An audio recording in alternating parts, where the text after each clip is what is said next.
lay am ci mbir mi ñu bàyyi sunu confrère Saïd Larifou mu mottali ko ci kàllaamay nasaraan en français oui.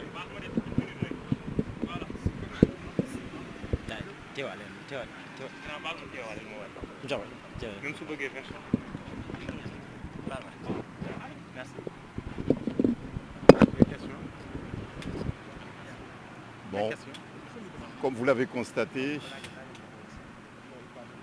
le collectif des avocats de M. Ousmane Sonko, vous présentez d'abord s'il vous plaît. Saïd Larifou, avocat de M. Ousmane Sonko, membre du collectif d'avocats pour défendre les intérêts de M. Ousmane Sonko et de PASTEF également.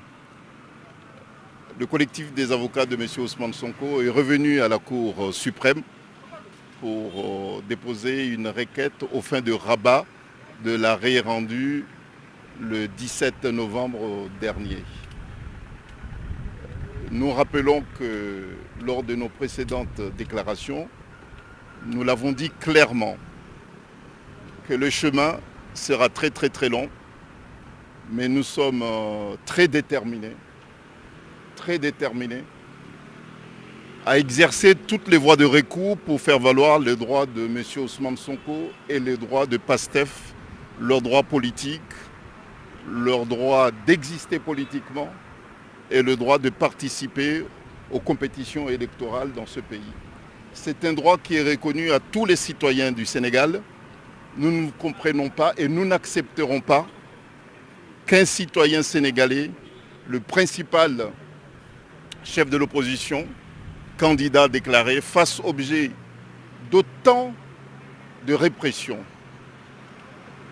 et puis de violence politique au point de le priver par des manœuvres complètement fallacieuses à prendre part à ces élections. Donc nous sommes revenus ici pour demander à ce que l'arrêt qui a été rendu la semaine dernière fasse l'objet d'une nouvelle discussion, d'un nouveau débat, d'une nouvelle décision, parce que celle qui a été rendue par la Cour suprême le 17 souffre de plusieurs et graves interrogations d'ordre juridique. Voilà, bon, donc c'est l'objet de notre présence ici aujourd'hui. Nous estimons, ça nous aurons l'occasion de le dire puisque ça sera lors des prochains débats devant la Cour suprême. Nous avons eu l'occasion de le dire et nous le redirons puisque c'est très important. Il s'agit d'un dossier exclusivement politique.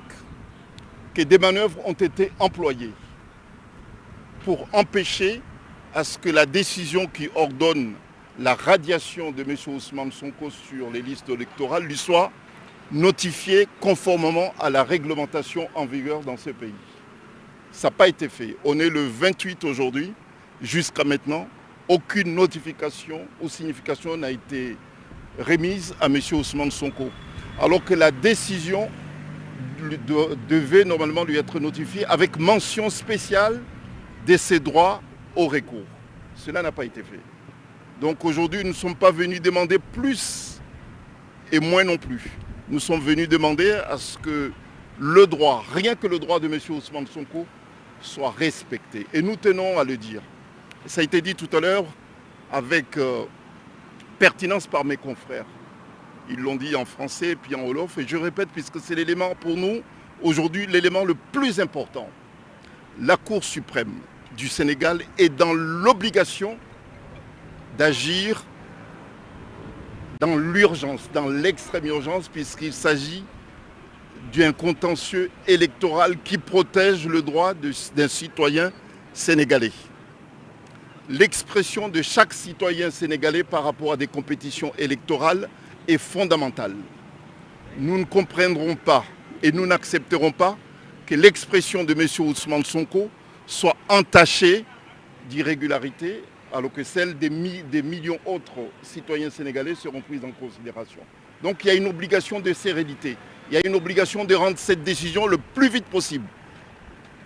Il y a une situation d'extrême urgence, puisque les autres candidats, comme ça a été dit tout à l'heure, sont en pleine campagne, interviennent sur tous les plateaux, côtoient leurs électeurs, tous les Sénégalais. Il n'y a que M. Ousmane Sonko qui est privé de ce droit aujourd'hui. Et cela nous semble tout à fait anormal. Bon, donc nous exercerons toutes les voies des recours. Aujourd'hui, nous sommes devant la Cour suprême. Il se peut que nous n'espérons pas. Mais s'il faut aller devant d'autres juridictions, nous y rendrons, nous irons pour que ce droit lui soit reconnu au même titre que les autres. Voilà.